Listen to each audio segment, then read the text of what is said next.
The House of Death, an Enin Mystery 70, by Ben Stevens. For pity's sake, Enin-sensei, you have to help me. I am driven half insane, through sheer terror and utter despair. With this anguished cry, the well-dressed, obviously wealthy young man fairly crashed into the room at the inn where my master and I were staying.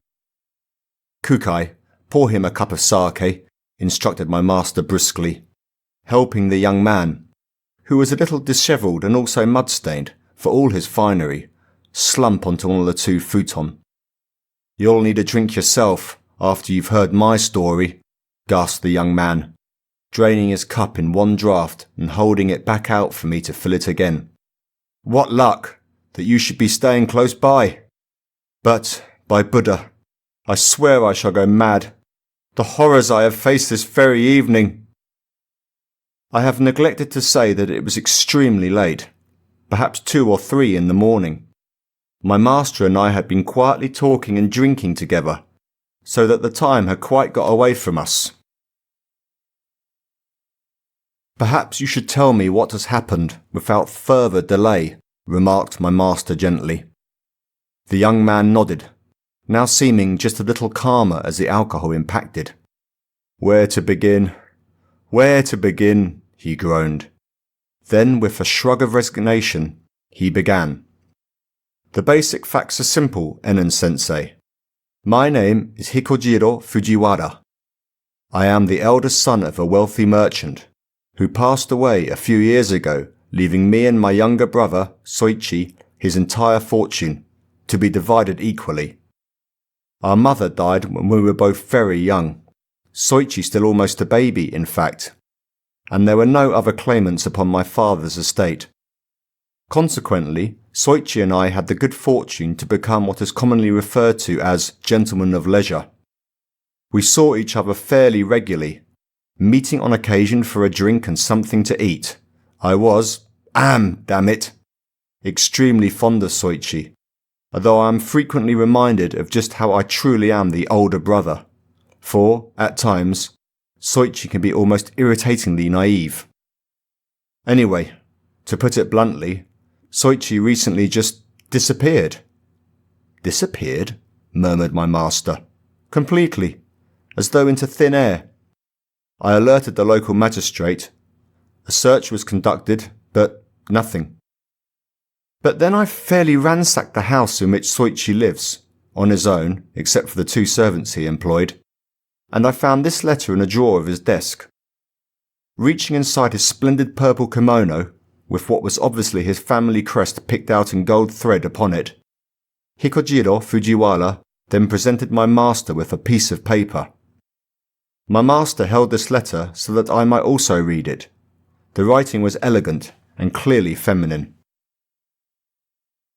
My dearest beloved, it began. Now that we know our fates are truly intertwined, I beg of you to come and visit me at my home. There we will dine and enjoy each other's company. You will wish to stay the night, of course, but just for now, my darling, please respect my wish that we sleep in separate quarters. You will understand that I am a lady of virtue. You will find my home upon the east side of the river. It is the largest in Iwate, set some distance away from the other dwellings, and enclosed by high fences of bamboo. You will know my house when you see it. Please come discreetly and after dark. I cannot stand for neighbours to know and thus possibly gossip about my affairs, even when such affairs are on the highest possible plane of love, decency and respect. As we have already discussed, please bring with you financial proof of your wealthy status. My darling, I feel that I would trust you with my life, but I've come perilously close before to being deceived by fortune hunters, as no doubt have you. I am sure that you will dispose of this letter correctly, as you have the other correspondence that has so far been exchanged between us, so that no one else has a chance to read it, and so perhaps seek to disrupt our future happiness. I await your arrival with bated breath and an aching heart. My love, Midori. My master handed the letter back to Fujiwara, who folded and returned it inside his kimono. It is curious how the writer of this letter, this Midori, has asked that your brother dispose of the letter, I remarked. I presume she meant to throw it away, or even burn it. Fujiwara gave a slight shrug, as my master flashed me the sort of look which strongly implied that I should not have spoken. For those of us, both men and women, of, dare I say it, a wealthy background, such discretion is actually quite common, Fujiwara declared, his hand shaking only slightly as he sipped his third cup of sake. Correspondence of a private or personal nature is usually destroyed upon it being read, even if it is wholly innocent, as there is always a chance it may fall into the wrong hands, those of a potential blackmailer, for example.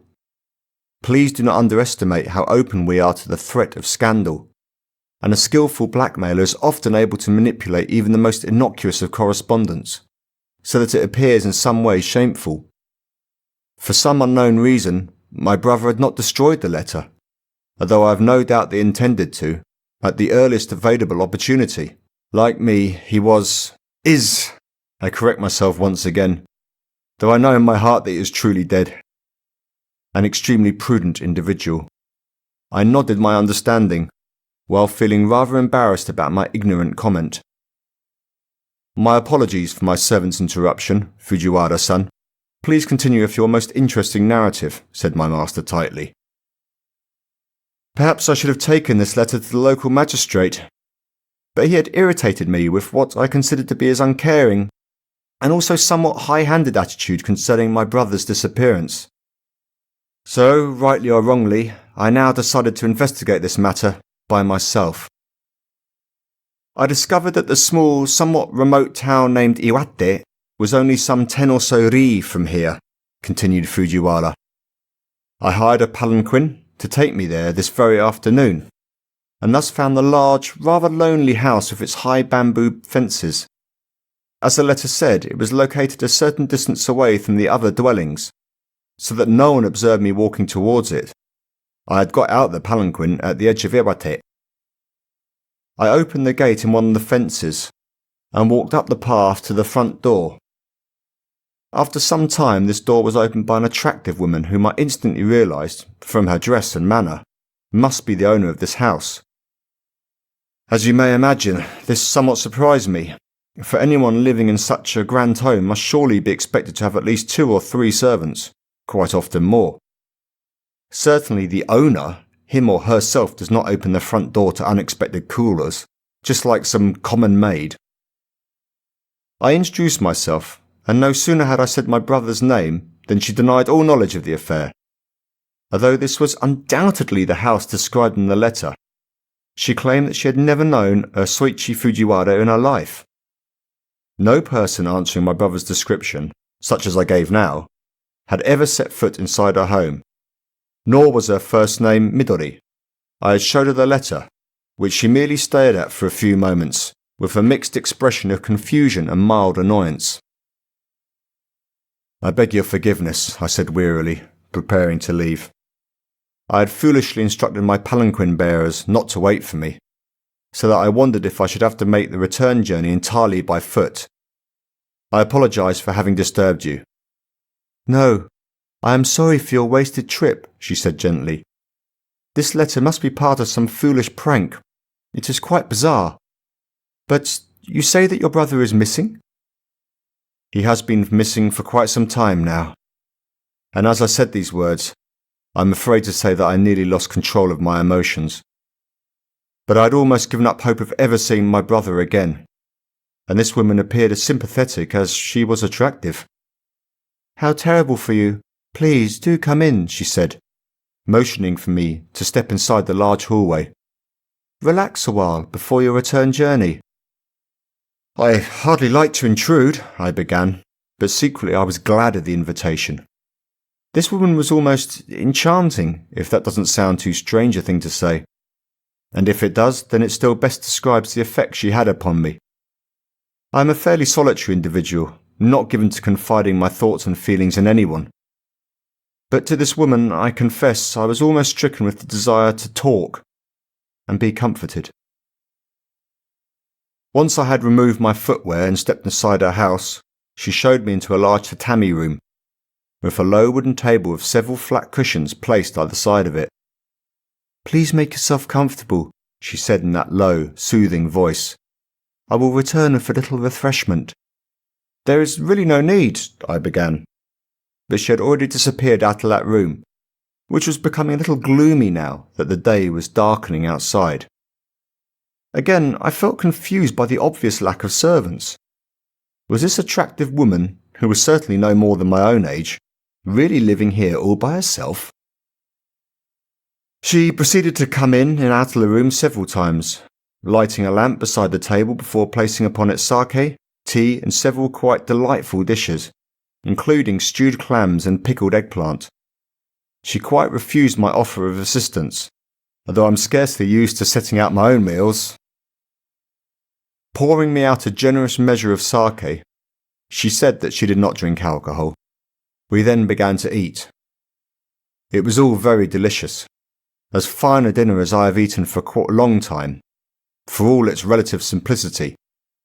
By the lamplight I discreetly watched her, yet again struck by just what an attractive woman she was. "Forgive me," I said at length. "Here I am enjoying your hospitality, and I have not even asked you your name, although you of course know mine." I had introduced myself at the very start, before showing her that strange letter apparently addressed to my brother. "I am Otoki," she said. I felt extremely relaxed by now, the sake fairly flowing through me, so that like some love-struck fool I all but sighed, "Otoki, a lovely name." "Thank you," she said, giving me a white smile which caused me to experience a type of thrill I had never previously felt. "You have some distance to return?" she asked me. I did not at all want to be reminded that I would ultimately have to leave her, I realised. "Yes," I sighed, the room now in darkness, except for the area around the flickering lamp. "Stay here the night," she said, her eyes gleaming from the other side of the table. "I have plenty of spare rooms. You would be very welcome." I murmured some vague protest, but really it was my every intention to stay here the night. "It's really no imposition at all," she said, still smiling. "I beg of you." At once, these last words, so often politely voiced when one is offering a favour, caused me to suddenly feel strangely uneasy. As I maintained an outwardly placid expression, I frantically wondered just why I should feel this way. And then I remembered the letter written to my brother, although in it he had not actually been mentioned by name, and one line in particular: "I beg of you to come and visit me at my home." My blood fairly froze. Although the entreaty "I beg of you" is quite frequently used, within polite society of course, still I felt certain that this attractive woman calling herself Otoki had to be the one who'd written to my poor brother. And so Soichi had come here to this big, lonely house, surrounded by its high bamboo walls, telling no one where he was going. He would only have informed me of any romance once he'd actually gotten engaged, of course, and carrying with him definite financial proof of his wealthy status. And he'd not been seen since. I felt so woozy, so sleepy. I shook my head, trying to collect my frantic thoughts whilst maintaining that outwardly placid expression, just like a man who's drunk sake and eaten an excellent meal in exclusive company of a beautiful woman. The sake, by Buddha, it had surely been drugged. That was why she'd not touched it, though we'd shared the same food. Had my brother been murdered that way? Poisoned? I had to get rid of this alcohol from my system immediately. Perhaps it was still not too late. At my request, she showed me to a bathroom along a corridor. I shut the door, and with as little noise as possible made myself vomit until my stomach was quite empty. I then washed my face and drank a little water. I felt slightly better, no longer drugged, though my bowels were like ice when I considered that I was all alone in this dark house of my brother's murderess. I would flee now, but almost all the windows seemed to be shuttered. She had given me a lamp to use while I relieved myself, but otherwise it was pitch dark inside the house, and the area around it was swampy, marshland, a river flowing nearby. In the dark I would lose my way, and doubtless she would come after me as soon as she had detected my escape. This may seem slightly pathetic, my being so scared of women all on her own. But I have never had cause to fight, and who knew how skilled this woman was in all forms of murder, and martial arts perhaps. Really, I was at her mercy. I decided to be shown to my room, and there wait until the first light of dawn when, I swore to myself, I would get out of here one way or the other. "Are you quite okay?" she asked me gently, when I returned to that tatami room. Of course, I had been gone some time. "I am. A lovely meal," I replied, forcing a smile as I felt her cold, clinical mind probing my own, searching for any suspicions. Did she wonder why I had not yet collapsed, or fallen into unconsciousness because of that drugged alcohol? Had I even got it fully out of my system, or might it poison me yet? "I just find myself so sleepy," I said. "Of course," she breathed, rising to her feet. It was as though she expected me to say such a thing. Yes, the sake had surely been drugged, I realised, but maybe not actually poisoned. "You must be tired. Allow me to show you to your room where you can rest." Carrying a lamp, she showed me out of the tatami room and up the staircase to a first-floor room. It had a futon already laid out, with a pillow and blanket. "Here you may rest, Fujiwara-san, and I look forward to us meeting again in the morning," she said, her hand lightly touching my arm before she left this room. I had my own lamp, by which I was able to see there was a lock upon the sliding door. This I immediately employed, before again washing my face with the jug of water placed beside the bed.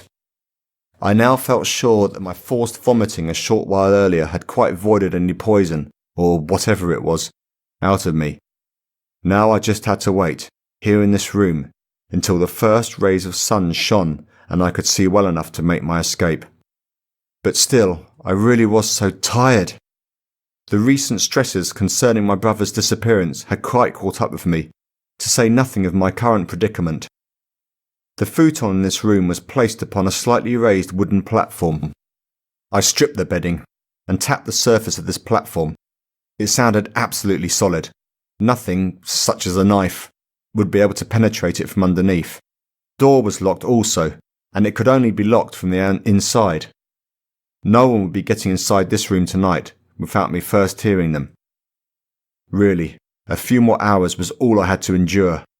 Then as soon as the one window in this room began to glow with the first rays of dawn, I would quietly unlock the sliding door and quickly make my way downstairs and out of this house. But, for now, I laid upon the futon. I was so tired. Just an hour or so of sleep, this was all I needed. The lamp burnt itself out. The room was all but pitch black. I felt myself start to doze, just lying there upon the futon. My eyes were closing. Staring up at the ceilings, I drifted off to sleep. There came the slightest creaking. I fought to stay awake. What did this creaking signify? Someone on the floor above, walking around? My eyes still semi-hooded. Above me, a big, black, solid square of blackness. Coming down, slowly down. At the last possible moment, before the bottom edge of the wooden frame quite touched my toes, I rolled off from the futon to lie gasping upon the floor. Then I stood shakily up, to touch with my fingers the solid, rectangular frame entirely covering the area where I had been sleeping. It had been lowered using a great wooden screw, sprouting from the very centre of the top of this frame, lowered from the floor above. Had I not realised that I had been drugged a short while earlier, I would have lain asleep upon this futon, and this contraption would have quickly caused me to suffocate to death. Such was how my poor younger brother had met his end, I now knew. I had to flee, this very instant. I could scarcely see a thing, but in the darkness I moved cautiously across this nightmarish room of death, reaching out until I came to the sliding doors of their lock. This I opened, stealing out into the corridor, which was almost pitch black. Slowly, my eyes began to become a little accustomed to the darkness. I stole towards the staircase, which would take me down to the large hall and the front door. At once a hideous screech came from behind me. I spun round to see that woman's face come out of the darkness, horrifically white, somehow almost glowing, and with her teeth bared. This previously beautiful creature now seemed more animal than human, as she raked at my face with her fingernails, as though seeking to take out my eyes. I fell to the floor, frantically pushing her away from me as those long fingernails flashed barely an inch from my face. She was so strong, Ennin-sensei. But my fear, no, my absolute terror, also lent me a desperate strength, so that I shoved her violently away from me. She fell backwards, hitting her head hard against a wooden beam. This appeared to knock her semi-insensible, and so seizing my opportunity, I again began to flee, making my way down the staircase and towards that door. For a few seconds I was unable to open it. All was blackness and confusion. I confess that I quite whimpered as I glanced behind me, certain that I would again see that mad woman's face come ballooning out of the darkness. But finally my shaking fingers managed to work the lock, and flinging on my footwear, which I had earlier left on a small shelf in the genkan, or entrance porch, I made it outside. Truth to tell, Ennin-sensei, I can barely remember just how I made it all the way back here. You see the mud splashes upon me, and naturally I have never taken such violent exercise before, but sheer terror enabled me to run all those and to pick myself up each and every time I fell over. Finally I was almost home, and I blurted out my tale to the first familiar face I saw. And that person told me, and how I wish I had known this before, that you were staying nearby, together with your servant writer. Finally, the young man finished his account, breathing deeply and taking another long sip of his sake. My master and I just sat there in somewhat shocked silence for a few moments. Then my master said heavily, "Come, Kukai, we must go to this house." Fujiwara observed him with frantic eyes. "Please, Ennin-sensei, I cannot go," he said tremulously. "Maybe you think poorly of me, but I just cannot." "You are certainly the last person I think poorly of," returned my master gently. "You have suffered unimaginable horrors this evening, and you now know that your poor brother is surely dead. Only by your own ingenuity did you oh so narrowly escape such a fate yourself. Anyway, you stay safely here. I'll have someone at the inn alert the magistrate, while Kukai and I take this trip to this wretched house of death." But when my master and I finally made it to this isolated dwelling in Iwate, it was to find it fully ablaze. It was well into the next morning when the fire was finally put out. The house burnt down almost to the ground. Further investigation over the next few days, carried out at my master's instruction, discovered a number of rotting bodies and skeletons, buried in the foundations and in the surrounding garden, concealed by those high bamboo walls. All that remains of a number of eligible young, or maybe not so young, bachelors, seeking matrimony, and all of them decidedly grateful for the extreme discretion practiced by Midori, or Toki, or whatever that woman was calling herself on each occasion. As my master uttered these words, a hoarse cry of despair came from Hikojiro Fujiwara, who'd finally been brought here by the investigating magistrate. He'd been shown one of the skeletons, somewhat charred by the flames, which he identified as being his brother by the fact that the right leg had at one time clearly been broken. Fujiwara sobbed that his brother had suffered this accident in childhood, and that the break had mended him badly. Fujiwara sobbed that his brother had suffered this accident in childhood, and that the break had mended badly, leaving him slightly lame. 18 corpses so far, Kukai, and I've no doubt they'll find more, continued my master grimly. This woman was living in what was basically a charnel house, skillfully seeking out wealthy men and luring them here, carrying a gift of cash. She fed them, gave them the drugged sake, then while they slept soundly there upon that deathbed, she lowered that wooden box contraption from the floor above and quickly suffocated them. It seems a rather elaborate method of murder, master, I said. Why not just poison her victims or beat out their brains with a club once they lay sleeping? My master nodded. I have thought about that, Kukai, he replied. I believe it is because this method required absolutely no use of violence, no unseemly blood splashes, no risk of a man suddenly, desperately attempting to fight for his life once he realised that it had been poisoned. But Fujiwara realised, I remarked, that he'd been drugged. Something quite different, returned my master. And then only because of that chance in 10,000 that she said the same words as were in the letter, which pricked the suspicions of that rather intelligent young man. Indeed, continued my master almost sadly, what a pity it is that this fellow is seemingly quite content to be one of these so-called gentlemen of leisure. Such a waste of a reasonably keen intellect. This seemed to me to be rather off-topic, and I gave no reply. When Fujiwara called here, she realised that what she feared most had actually happened. One of her victims had left trace of his final destination, continued my master. To get rid of Fujiwara, she employed her usual methods, but when these finally failed to work, all of her dark insanity came bubbling to the surface, and she physically attacked him. But she would have come to a short while later, after knocking her head against the wall or wooden beam, I mean. And, again calm, would have realised that the game was up. Never mind, she'd anticipated this. Most of her ill-gotten money was no doubt already concealed somewhere outside of the house, along a route she had previously worked out in case she suddenly had to flee. All she needed to do was to set fire to the house, which would destroy most evidence, although not all of the various skeletons and corpses, and get going before anyone came to investigate Hikojiro Fujiwara's frantic account. My master looked towards the still smouldering remains of the house, the men serving under the magistrate slowly shifting through the charred mess, and gave a slow sigh. Sadly, I do not feel that Midori, or Toki, or whatever she is now calling herself, will have been too discouraged from pursuing her lucrative line of work by this slight upset. Indeed, I have no doubt that she is currently viewing some large, lonely property somewhere sufficiently far away. This she will purchase, living there entirely alone and making whatever modifications she needs to, before pursuing those almost painfully discreet lines of inquiry favoured by wealthy men seeking matrimony with the respectable women, and vice versa, and one poor fellow will ultimately pay her a visit, early one evening as the day finally turns to dusk, grateful for her absolute discretion, and carrying a certain sum of money upon him, and he will enter into that house, and never again will this man be seen by any living soul.